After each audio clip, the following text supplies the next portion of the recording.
नीलकेतु और तेनालीराम। एक बार राज दरबार में नीलकेतु नाम का यात्री राजा कृष्णदेव राय से मिलने आया। पहरेदारों ने राजा को उसके आने की सूचना दी। राजा ने नीलकेतु को मिलने की अनुमति दे दी। यात्री एकदम दुबला पतला था। वह राजा के सामने आया और बोला, महाराज, मैं नीलदेश का नीलकेतु हूँ और इस समय मैं विश्व भ्रमण की यात्रा पर निकला हूँ। सभी जगहों का भ्रमण करने के पश्चात आपके दरबार में पहुँचा हूँ। राजा ने उसका स्वागत करते हुए उसे शाही अतिथि घोषित किया। राजा से मिले सम्मान से खुश होकर वह बोला, महाराज, मैं उस जगह को जानता हूँ जहाँ पर खूब सुंदर सुंदर परियां रहती हैं।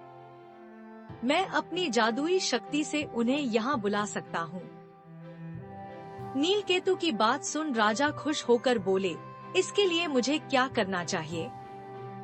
उसने राजा कृष्णदेव को रात्रि में तालाब के पास आने के लिए कहा और बोला कि उस जगह मैं परियों को नृत्य के लिए बुला भी सकता हूँ। नीलकेतु की बात मानकर राजा रात्रि में घोड़े पर बैठकर तालाब की ओर निकल गए।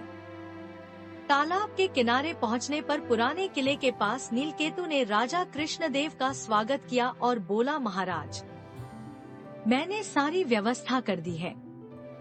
वह सब परियां किले के अंदर हैं। राजा अपने घोड़े से उतर नीलकेतु के साथ अंदर जाने लगे। उसी समय राजा को शोर सुनाई दिया। देखा तो राजा की सेना ने नीलकेतु को पकड़कर बांध दिया था। यह सब देख राजा ने पूछा, यह क्या हो रहा है?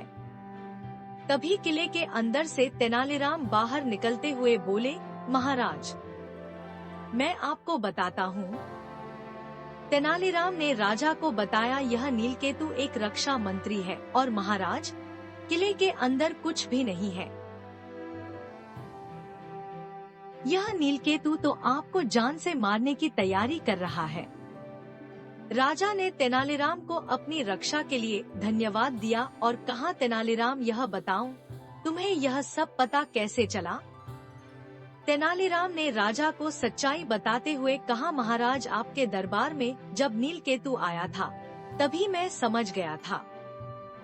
फिर मैंने अपने साथियों से इसका पीछा करने को कहा था, जहाँ पर नीलकेतु आपको मारने की योजना बना रहा था।